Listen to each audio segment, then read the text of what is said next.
It's a great pleasure to be here. It's like coming back home. I lived here for 14 years and made some very nice friends, and it's nice to see some of them here.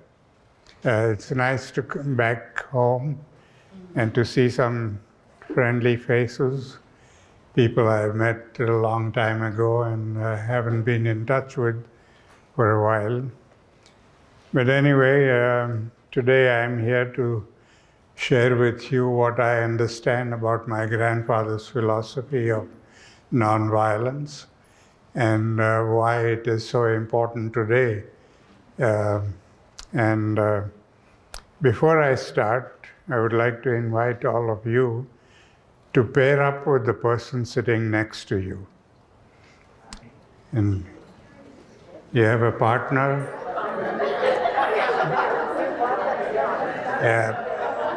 Get a partner sitting next to you. I'd like one member of the partnership. Hello.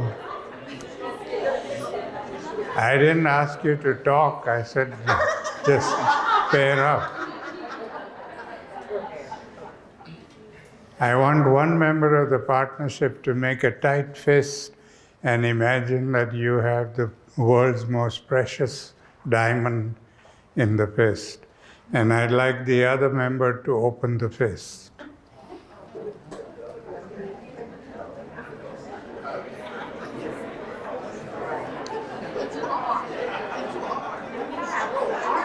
Okay, thank you. Now tell me very honestly, how many of you asked the other person to open the fist? You see how violent we are.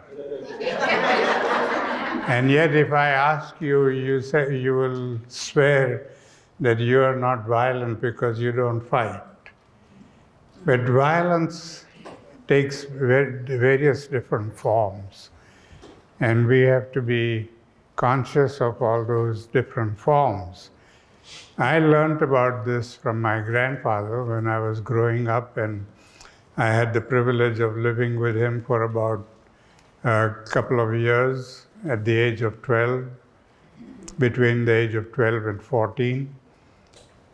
And one day I remember coming back from school, I had a little pencil in my hands about 3 inches long, and I thought to myself, I was a 12-year-old, I said, I deserve a better pencil. This is too small for me to use. And I just threw the pencil away because I was so sure that grandfather would give me a new pencil when I asked him for one. But that evening when I met grandfather and asked him for a new pencil, instead of giving me one, he subjected me to a lot of questions.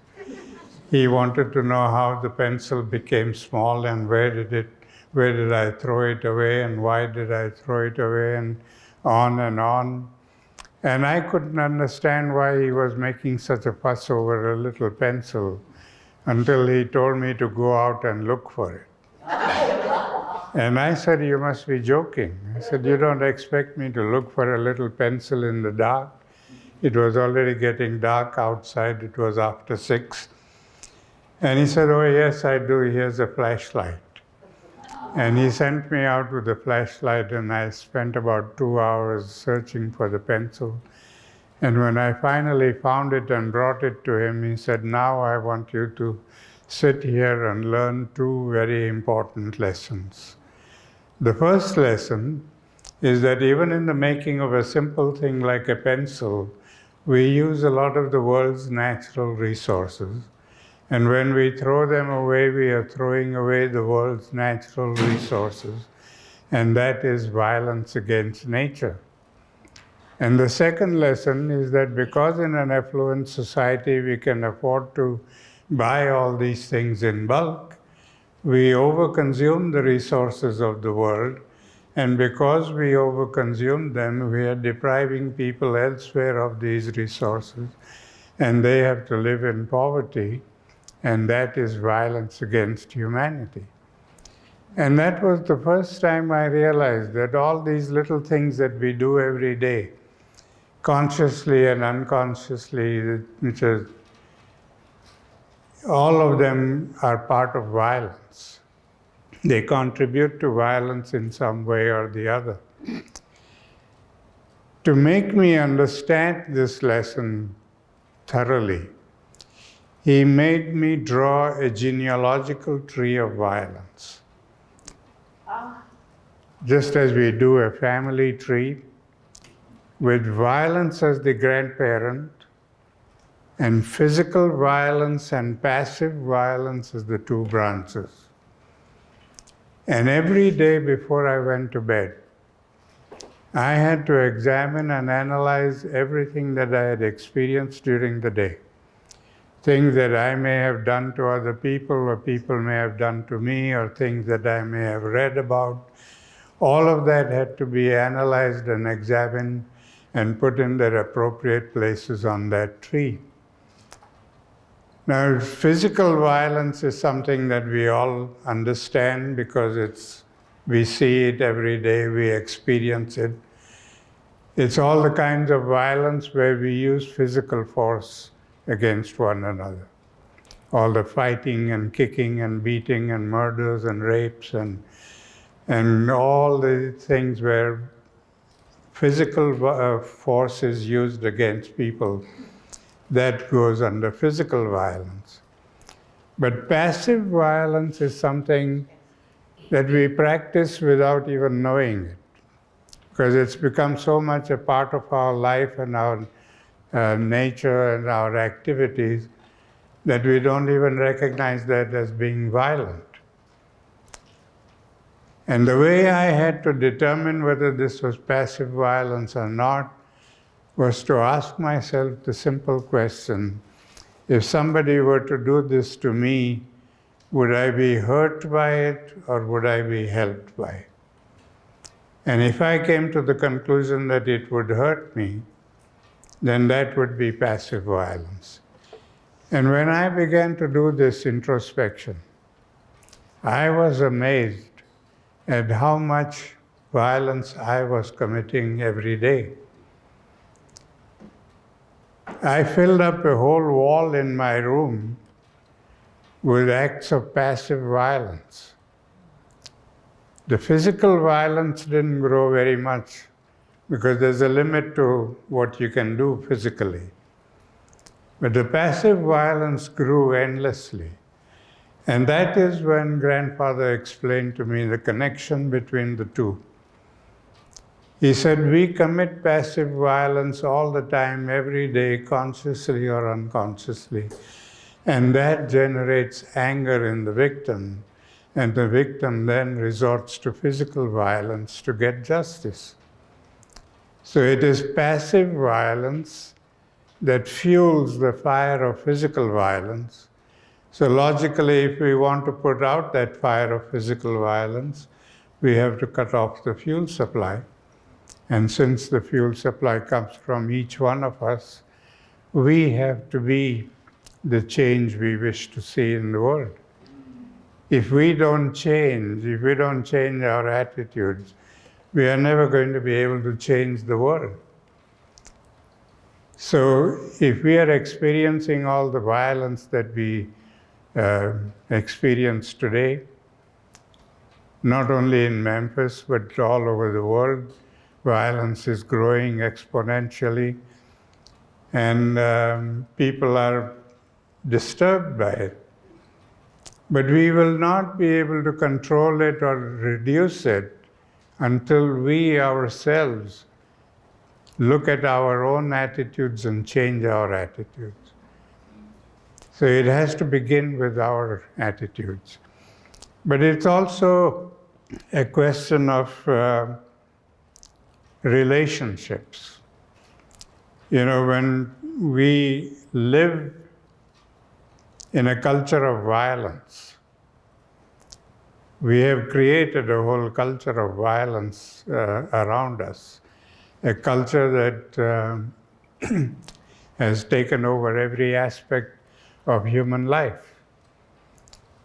Our language has become violent, our sports is violent, our entertainment is violent, our relationships are violent, our religion is becoming violent. Everything about us is violent.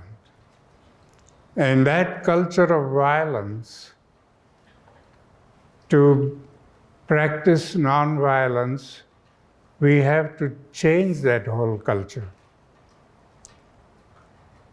And that culture can be changed only when we change and when we realize that we don't want this kind of a culture of violence anymore, but we want more peace.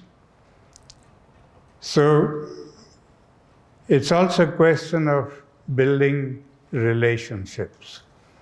In a culture of violence, we build relationships that are based on self-interest. We are always looking at what am I going to get from this relationship, and if I don't get anything from the relationship, why should I bother to build it? And that is a very selfish way of building relationships.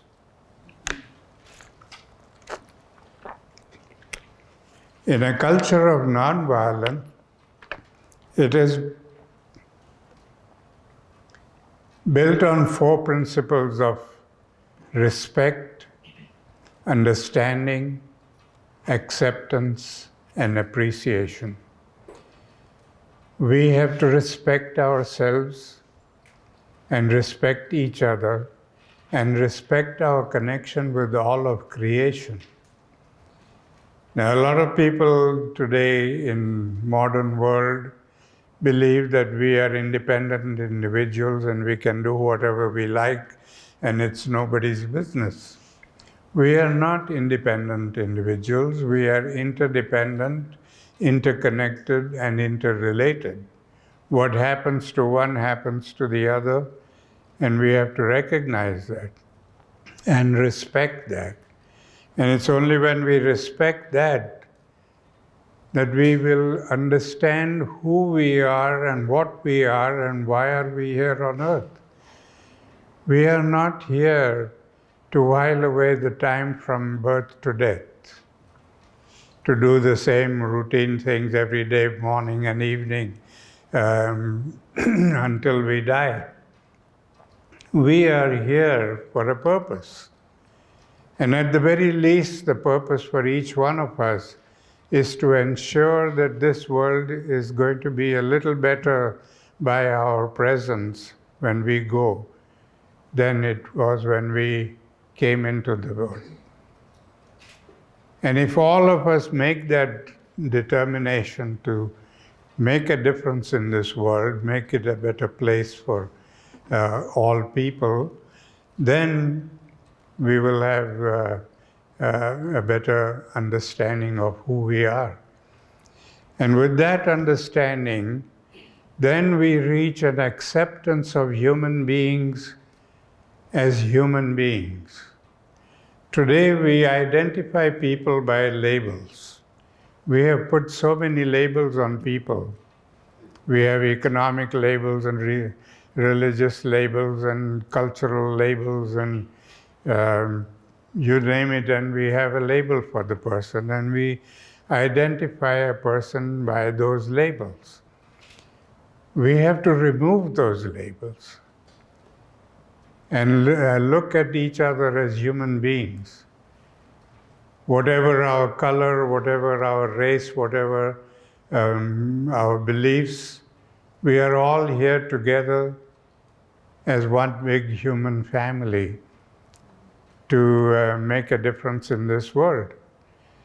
So once we accept that, then we will be able to appreciate our own humanity. So these are the principles on which ideal relationships in a culture of nonviolence are built.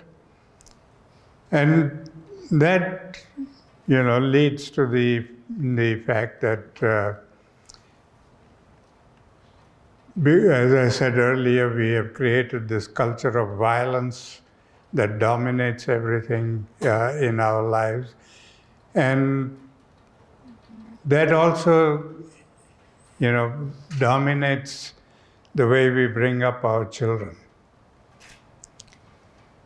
How is violence perpetuated?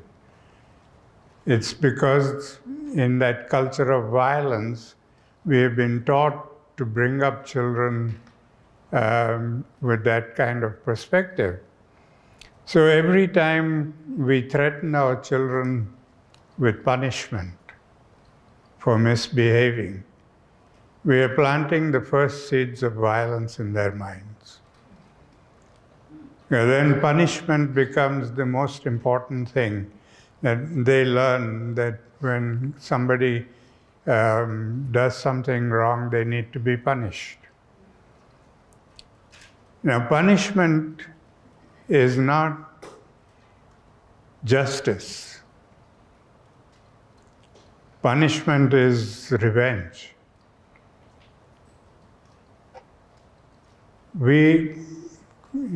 Today, our whole justice system and everything is based on the fact that people do wrong things and they need to be punished and locked away. And I think that is wrong, because it's not addressing the problem of why the person did something wrong. It's just punishing the person for doing something wrong. And to justify our actions, we have very conveniently divided the people into good people and bad people. And we are constantly told that if we get rid of all the bad people, we will have a nation full of good people. But we forget that all people, good or bad, have the capacity to do good or bad things depending on what buttons are pressed. If we today, sitting here, supposedly good people, if we are faced with situations that we cannot deal with, we are going to do bad things to overcome that. So does that mean that we eliminate all of humanity because all of humanity has the potential of being bad? So we have to look at this more pragmatically and look at justice as a way of reforming people to address the problem that caused them to do this wrong and to help them overcome those problems.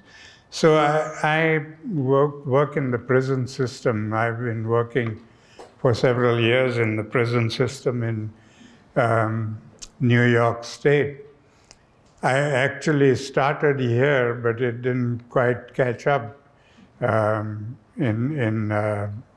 Tennessee. And when I went to New York, I took it up again, and fortunately, I met more sympathetic superintendents and people who were willing to take a look at it very differently. And so I started a program in a prison called Groveland, and the program had a good effect. The people, the superintendent said that the violence in the prison had dropped by 70%. And, the message got to the State Department, and very soon they all came to me and asked me if I could expand the program in other prisons. And I said, okay, I will do whatever I can, because they don't have any money, so they don't even pay for my travel expenses. I have to pay out of pocket. And I said, well, considering my age and considering the fact that I have to get the money from somewhere, I will go to the prisons that are closest to me, within a 100-mile radius, so that I can travel back and forth from home. And so there are 5 prisons that we are working with. Attica is one of them, and Wendy and Auburn and so on.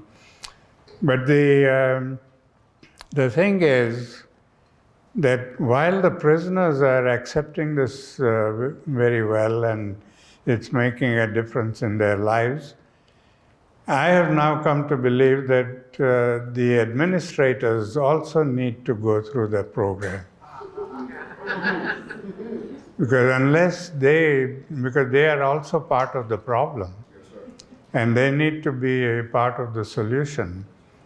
And it's a difficult thing to get the administrators to get involved in it, although they are there in the hall.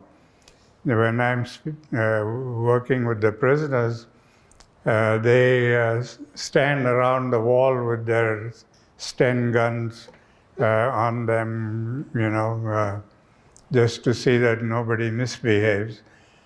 But I hope someday that I will be able to convince them to participate in this and be more accepting of people and of ideas. But the other thing, the other program that I do there is, there's a lot of misconception between people outside and people inside. We look at these people as prisoners, we dehumanize them, and they cease to be human beings. Even when they come out of the prisons, we don't want anything to do with them. We keep them away. And sorry, I'm getting a little messy here. And so what I did was I invited people from outside to come in and have a dialogue with the prisoners inside. So we have about 20 to 25 outsiders and 20 to 25 inmates who come in and would somebody look at this? I don't know. They come and the prison hosts the event. We spend the whole day with the prisoners. At first, we begin with chairs around the room, and so we can sit together, one prisoner and one outsider, and so on. And then we break up for lunch, and we have restaurant-type tables, tables of 4. And always 2 prisoners and 2 outsiders. And we sit and talk, and just like we are talking here. And that has had a tremendous effect, both on the people outside who realize that these are human beings and not animals or inhuman people.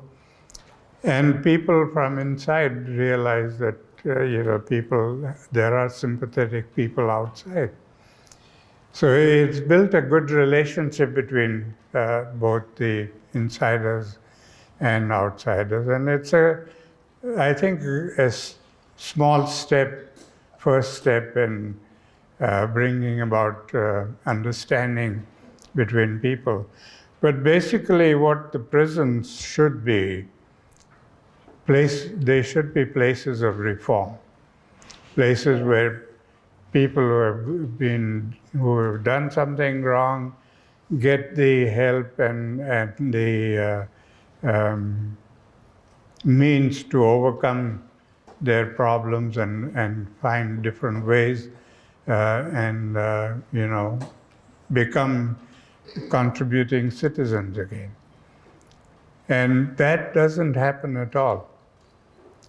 They are treated as animals in the prison. It's horrible to see how they are referred to. They are always referred to by numbers, not names. When we first went there with the group and we decided to have an introduction, they automatically started rattling off their numbers. And I said, I don't want your number. I don't know your numbers. I want your name.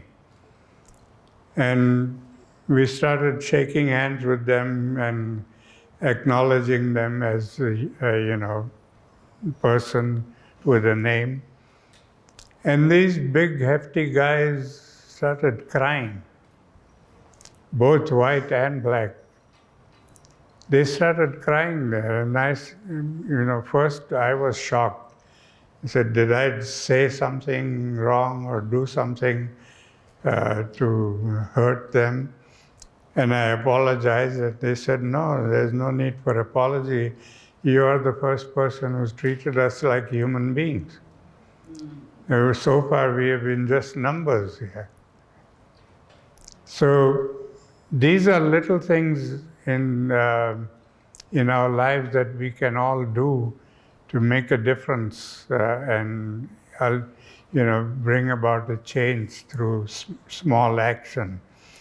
We sometimes get bogged down by the fact that we want to change the whole world or change the whole city or the country, but we don't have that power to do it.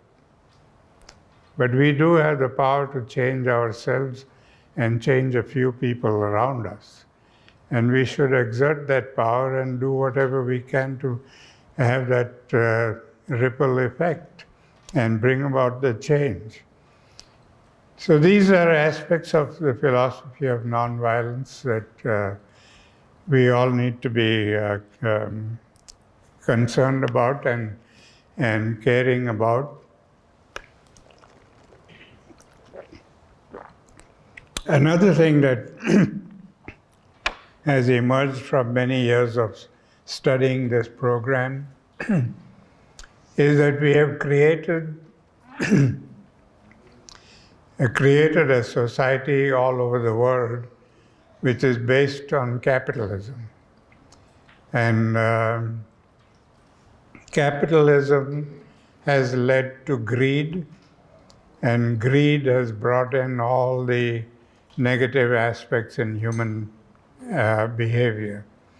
And so a lot of the problems that we face today are because of that kind of attitude.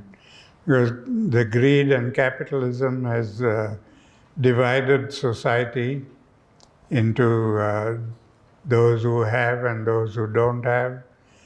And it has increased poverty. We keep hearing about trickle-down effect. Nothing trickles down. They have a net there to catch everything. So that's all a big myth. But the idea, when I go out and ask people, what do you mean by peace? When you say you want peace in the world, what do you mean by peace? And invariably they will tell me that they want a world where there's no war and no fighting. And I said, that's not peace. Absence of war is not peace. Peace is achieved only when we can create that harmony between people, when we can all live in harmony as human beings and as with nature. We are seeing the effects of our greed today with the climate change and global warming and all of these things that are happening. And even in our own personal daily lives, we see this happening all the time. But this is a wake-up call for us. We need to do something to change this. We can't just continue to live in this kind of mess, because the ultimate end to this is total annihilation. And we don't want that to happen. So it's important that we look at all of this. And I'm not speaking against capitalism. nor did my grandfather ever speak against capitalism. But we don't want capitalism that leads to greed. We want capitalism that is compassionate capitalism, where we make money, but we share the money with society and with others. What good is it you make $100 billion and sitting in the bank there and doesn't help society in any way? When your own workers are demanding better working conditions and better wages.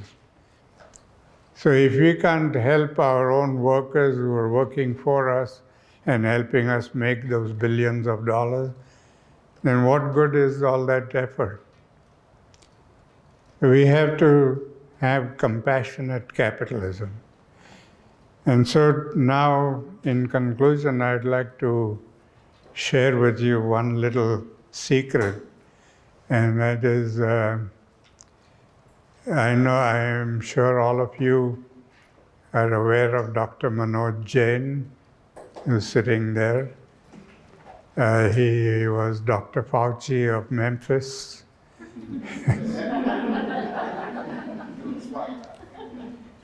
He brought Memphis out of the virus and helped a lot. And so Manoj and I have decided that we are going to make an effort to have a nonviolence chair at the University of Memphis.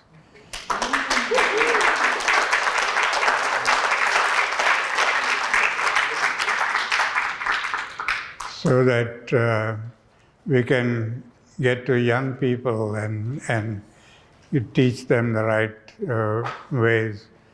So eventually we can have a world of peace and harmony. So, all of these chairs and things need a lot of funding. And I'm hopeful that all of you, whatever little you can share, will contribute to the fund that he's going to raise, and he's going to be responsible for with me as his advisor. And we'll create this chair in Memphis, and maybe Memphis will lead the way.